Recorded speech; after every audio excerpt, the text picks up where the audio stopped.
ഈശോമിശിഹായ്ക്ക് സ്തുതിയായിരിക്കട്ടെ. നമ്മളിന്ന് ധ്യാനിക്കുന്നത് ജോഷയുടെ പുസ്തകം 3-ാം അധ്യായം 5-ാം വാക്യം. നിങ്ങളെ തന്നെ ശുദ്ധീകരിക്കുക, നാളെ കർത്താവ് നിങ്ങളുടെ ഇടയിൽ അത്ഭുതം പ്രവർത്തിക്കും. ജനം ചെങ്കടലിന്റെ അരികത്ത് എത്തിയപ്പോൾ വലിയ അത്ഭുതം പ്രവർത്തിച്ച് മോശയിലൂടെ കർത്താവിൻ്റെ ജനത്തെ കർത്താവ് ഈജിപ്തിൽ നിന്ന് പുറത്തേക്ക് കൊണ്ടുവന്നു. അതുപോലെ ജോഷ ജനത്തോട് പറയുകയാണ്, ഇതാ നമ്മൾ ജോർദാൻ കരയിലെത്തിയിരിക്കുന്നു, അപ്പുറം കടക്കാൻ കർത്താവ് വലിയ അത്ഭുതം. എങ്ങനെയുള്ള അത്ഭുതമാണ്? ഇതാ ചെങ്കടൽ വിഭജിച്ച പോലെയുള്ള അത്ഭുതം നമ്മളുടെ ഇടയിൽ പ്രവർത്തിച്ച് കർത്താവ് ഇറങ്ങി വരും. നിങ്ങൾ ചെയ്യേണ്ടത് നിങ്ങളെ തന്നെ ശുദ്ധീകരിക്കുക, നാളെ കർത്താവ് നിങ്ങളുടെ ഇടയിൽ അത്ഭുതം പ്രവർത്തിക്കും.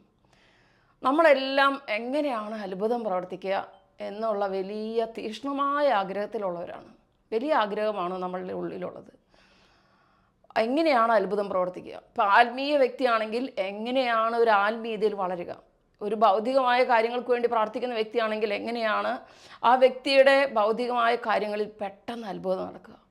ഏത് നിയോഗം എങ്ങനെയൊക്കെ വെച്ചാൽ, ഏത് വചനം എങ്ങനെയൊക്കെ പ്രാർത്ഥിച്ചാൽ അത്ഭുതം നടക്കും എന്നതായിരിക്കും നമ്മളുടെ ഏറ്റവും വലിയ പ്രശ്നം. അതല്ല എന്ന് ആരും പറയണ്ട.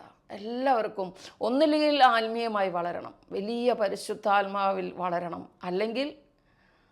അല്ലെങ്കിൽ എന്താ വേണ്ടത്? ഞങ്ങളുടെ ജീവിതത്തിലെ പല പ്രശ്നങ്ങളുണ്ട്, അതിൽ കർത്താവ് പ്രവർത്തിക്കണം.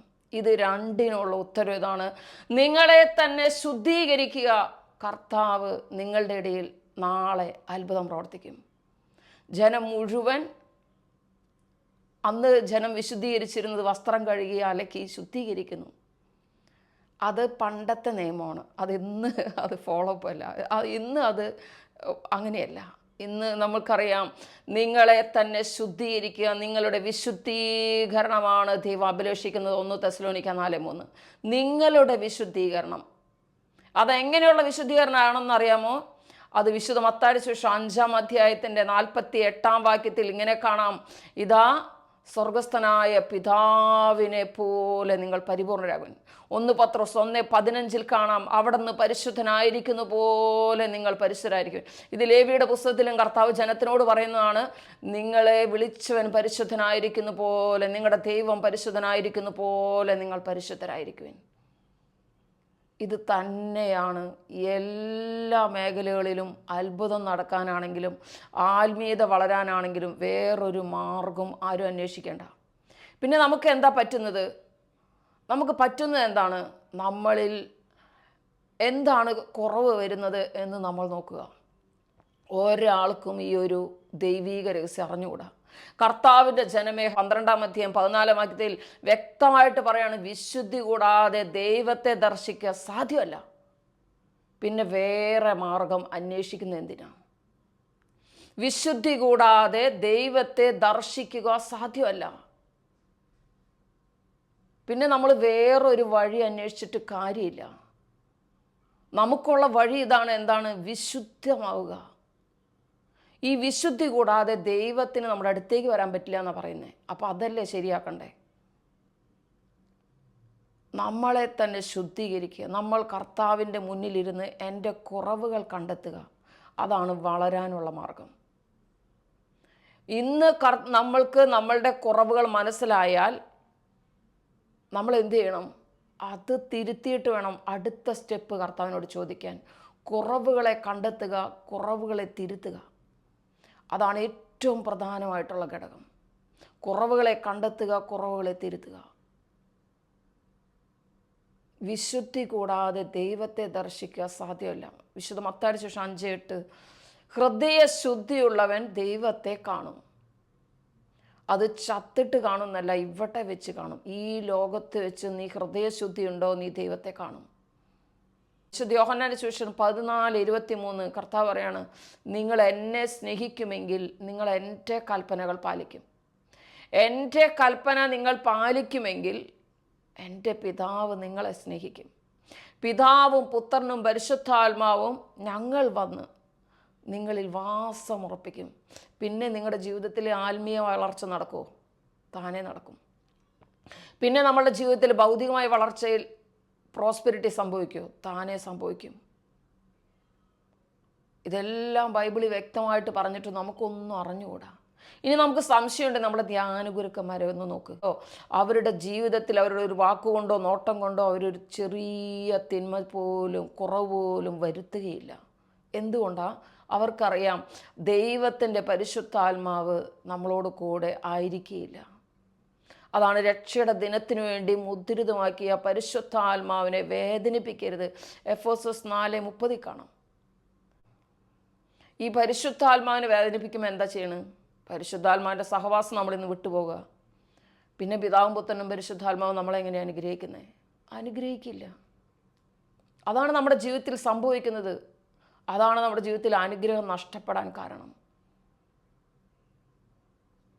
എല്ലാ ദിവസവും നമ്മൾ എന്തിനു വേണ്ടി പ്രാർത്ഥിക്കണം എന്ന് ചോദിച്ചാൽ, ഒരു പശ്ചാത്താപത്തിന് വേണ്ടി പ്രാർത്ഥിക്കുക. ഈ പശ്ചാത്തപിച്ച് കഴിയുമ്പം നമ്മളിൽ നിന്ന് ആ തിന്മ പിന്നെ ഒരിക്കലും നമ്മളെ സംഭവിക്കില്ല.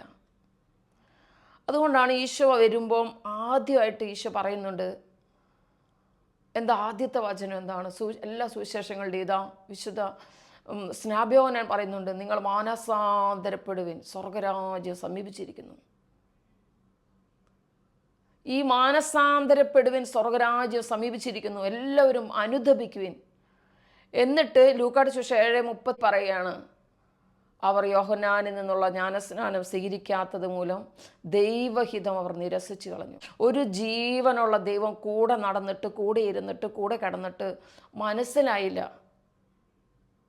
അങ്ങനെ ഒരവസ്ഥ നമ്മളുടെ ജീവിതത്തിലും വരാതിരിക്കണമെങ്കിൽ നമ്മളെ തന്നെ വിശുദ്ധീകരിക്കുക. നാളെ അത്ഭുതം നടക്കും. പ്രത്യേകിച്ച് വിശദീകരിക്കും. ആദ്യം നോക്കേണ്ടത് എന്താണ്? ആദ്യം നോക്കേണ്ടത് ഇതാ 10 കൽപ്പനാ ലംഘനങ്ങളിൽ എന്തെങ്കിലും നമ്മളിൽ ഉണ്ടോ എന്ന് നോക്കണം. വളരെ സിമ്പിളായിട്ട് ഞാൻ പറഞ്ഞു തരികയാണ്. ഇതാ നിൻ്റെ ദൈവമായ കർത്താവ് ഞാനാണ്, ഞാനല്ലാതെ വേറെ ദേവന്മാർ നിനക്കുണ്ടാകരുത്. കർത്താവിന് നാമം വ്രതം ഉപയോഗിക്കരുത്. കർത്താവിന് ദിവസം പരിശുദ്ധമായി ആചരിക്കണം. ഞാൻ നിങ്ങൾക്ക് നൽകിയ ദേശത്ത് ദീർഘകാലം ജീവിച്ചിരിക്കാൻ മാതാവിനും പിതാവിനെയും ബഹുമാനിക്കണം. ബഹുമാനിക്കണം എന്ന് പറഞ്ഞാൽ ആദരവുള്ള ഒരു വ്യക്തി വരുമ്പോൾ എങ്ങനെ പെരുമാറുന്നുവോ അതുപോലെ നമ്മൾ പെരുമാറണമെന്നാണ് അർത്ഥം.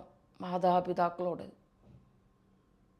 കൊല്ലരുത്, വ്യഭിചാരം ചെയ്യരുത്, മോഷ്ടിക്കരുത്, കള്ളസാക്ഷ്യം പറയരുത്, അന്യൻ്റെ ഭാര്യയെ മോഹിക്കരുത്, അതിനെക്കുറിച്ച് ചിന്തിക്കരുതെന്നാണ് വചനം. ഇനി എങ്ങനെ കർത്താവിൻ്റെ മുന്നിലിരുന്ന് നമ്മൾ ഓരോ ദിവസവും ആഗ്രഹിക്കുക, എന്താണ് എൻ്റെ കുറവ്, എന്താണ്? നമ്മളെല്ലാം ആഗ്രഹിക്കുക, എന്തുകൊണ്ടാണ് ദൈവമേ പരിശുദ്ധാത്മാഭിഷേകമൊന്നും എനിക്കില്ലാത്തേ? എന്തുകൊണ്ടാണ് ദൈവമേ ഞാൻ വളരാത്തേ? എന്തുകൊണ്ടാണ് ഞാൻ പ്രാർത്ഥിച്ചിട്ട് പ്രാർത്ഥനയിൽ ദൈവം പ്രവർത്തിക്കാത്ത? യെശയ്യാ 59:1 രക്ഷിക്കാനാവാത്ത വിധം കരം കുറുകിപ്പോയിട്ടില്ല, കേൾക്കാനാവാത്ത വിധം എൻ്റെ കാതുകൾക്ക് മാന്യം സംഭവിച്ചിട്ടില്ല. നിൻ്റെ അകൃത്യങ്ങൾ നിന്നെയും എന്നെയും തമ്മിൽ അകറ്റിയിരിക്കുന്നു. ഞാനൊരു സൂം പ്രാർത്ഥന തുടങ്ങി.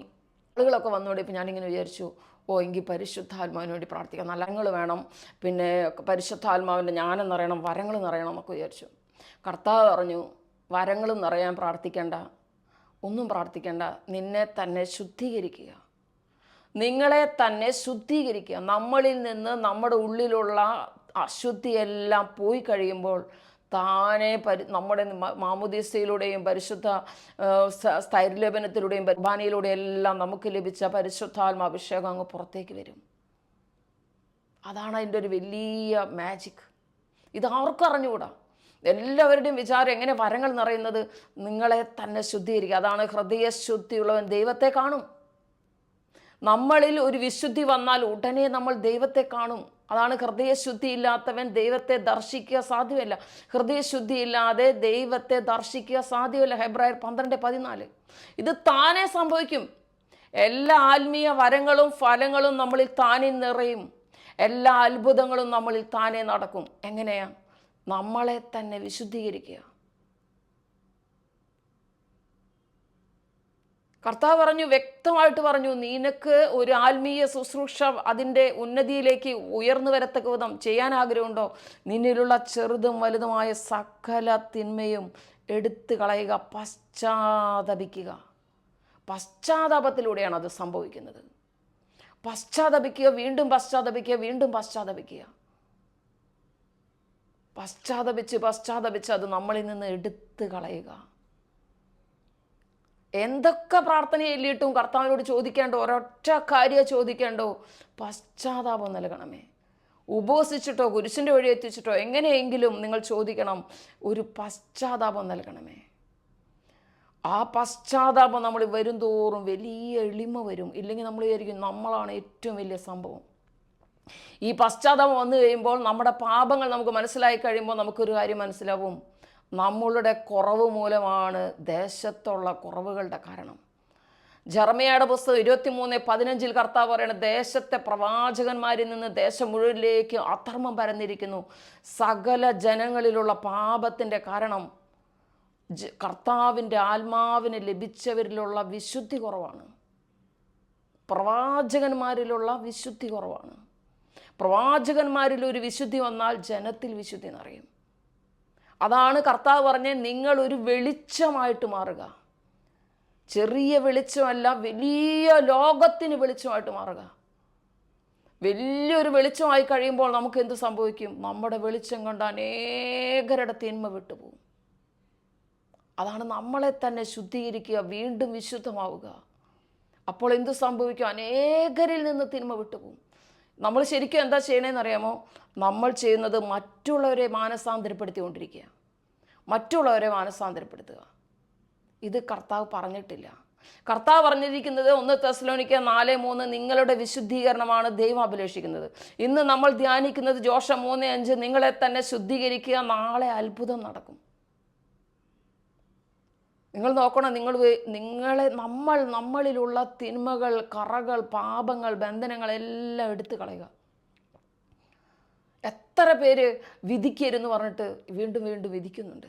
വിശുദ്ധ മത്തായിയുടെ സുവിശേഷം 5:22 സഹോദരനോട് കോപിക്കുന്നവൻ ന്യായവിധിക്ക് അർഹനാകും. സഹോദരനെ ബോഷ എന്ന് വിളിക്കുന്ന ന്യായാധിപ സംഘത്തിൻ്റെ മുന്നിൽ നിൽക്കേണ്ടി വരും.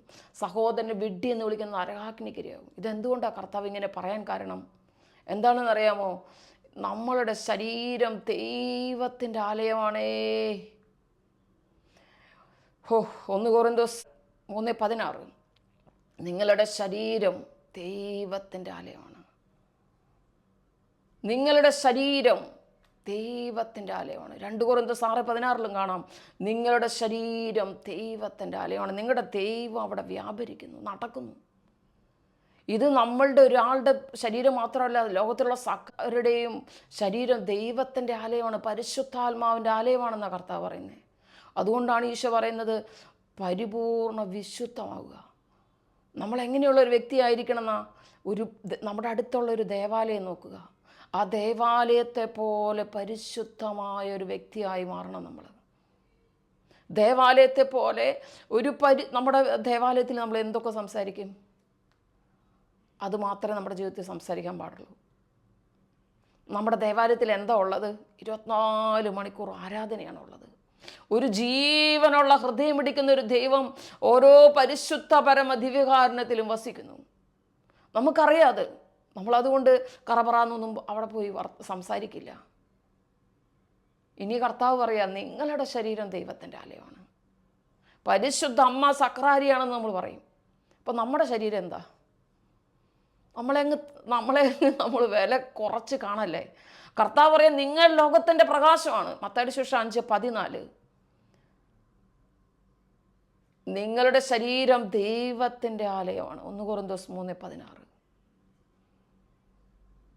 അതുകൊണ്ടാണ് പറഞ്ഞത് അത് അതിവിശുദ്ധമാവുക.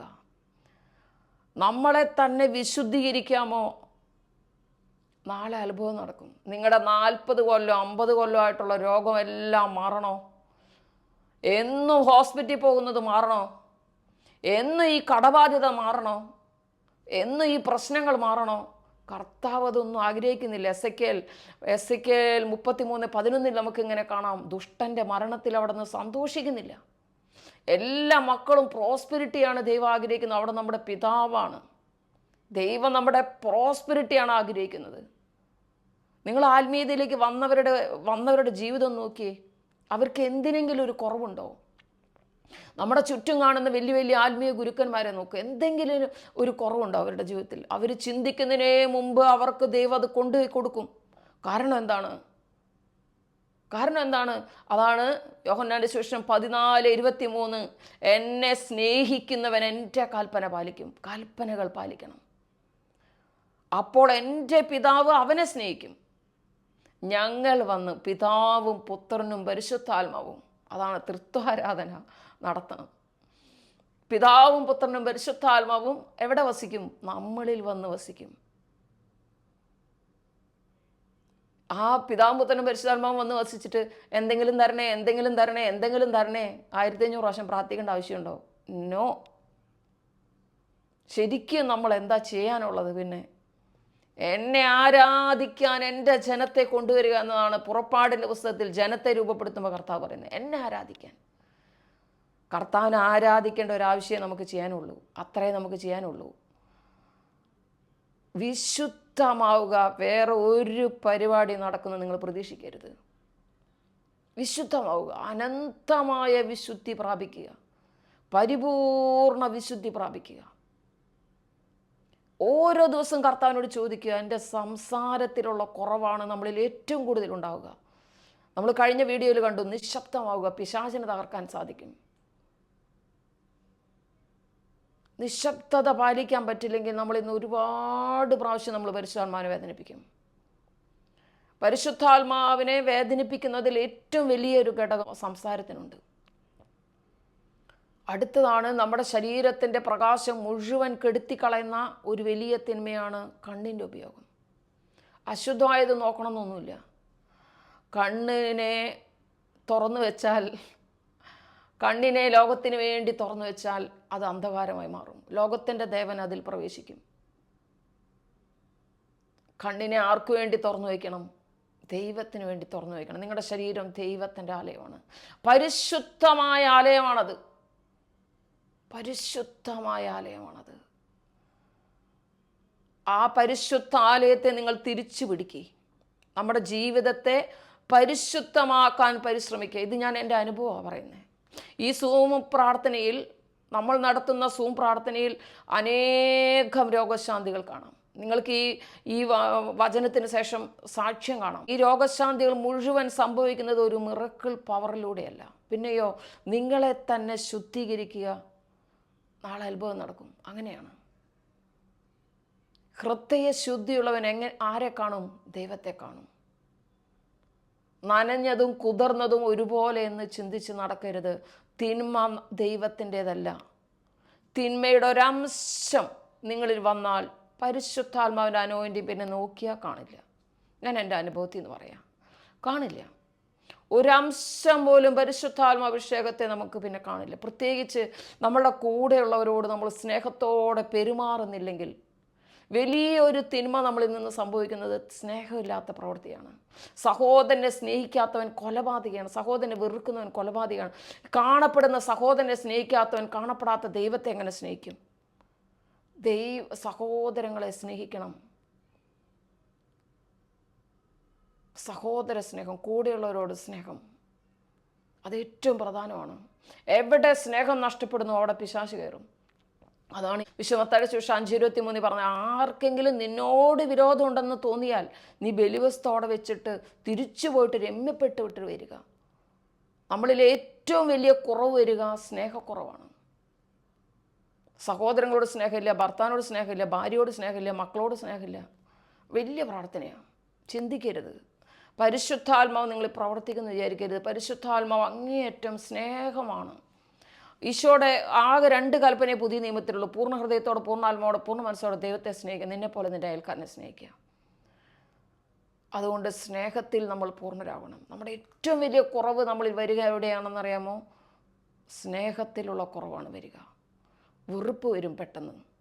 നമ്മൾ പറയും, എനിക്ക് ആ വ്യക്തിയോട് വിഷമമൊന്നുമില്ല, പക്ഷെ കാണുന്നത് ഇഷ്ടമല്ല, ആ വ്യക്തിയുടെ സ്വരം കേൾക്കുന്നത് ഇഷ്ടമല്ല, കാണുന്നത് ഇഷ്ടമല്ല, ആ വ്യക്തിയുടെ ഒരു മെസ്സേജ് കാണുന്നത് ഇഷ്ടമല്ല.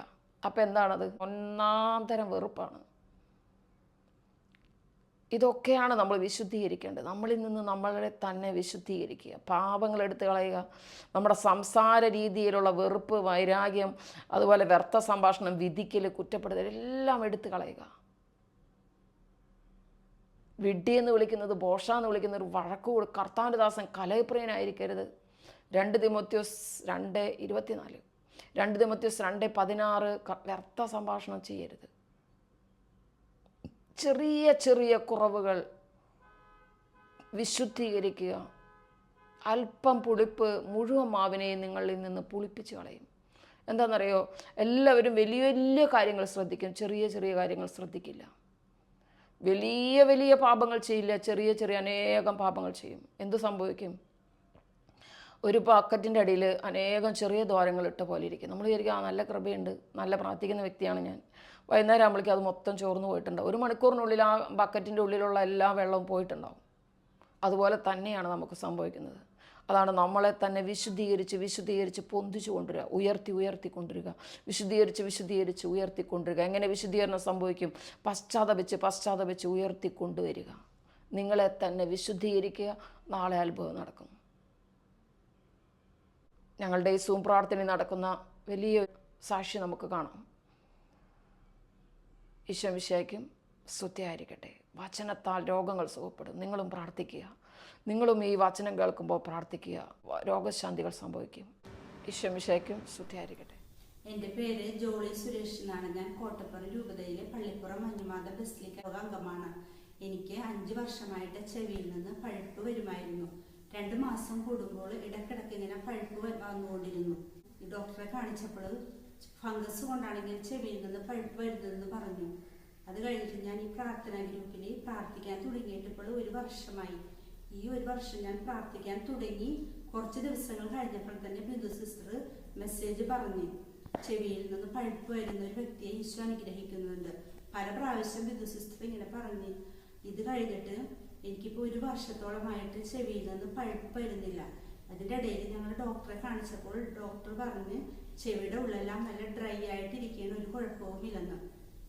അതുപോലെ തന്നെ ഭൗതികമായിട്ട് വളരുവാനും ഈശോനെ വളരെയധികം സഹായിച്ചു. ഞാൻ ഭൗതിക കാര്യങ്ങൾക്ക് വേണ്ടിയാണ് പ്രാർത്ഥിച്ചിരുന്നത്. ഇപ്പോൾ ആത്മീയമായിട്ട് ബിന്ദു സിസ്റ്ററിന്റെ ക്ലാസ് കേട്ടപ്പോൾ ആത്മീയത എന്താണെന്നും അതിൽ വളരുവാനും എന്നെ ഈശോ സഹായിച്ചു. ഇത്രയും വളരെ അനുഗ്രഹം തന്ന ഈശോയ്ക്ക് 1000 നന്ദിയും സ്തുതിയും അർപ്പിക്കുന്നു. യേശുവേ നന്ദി, യേശുവേ സ്തുതി.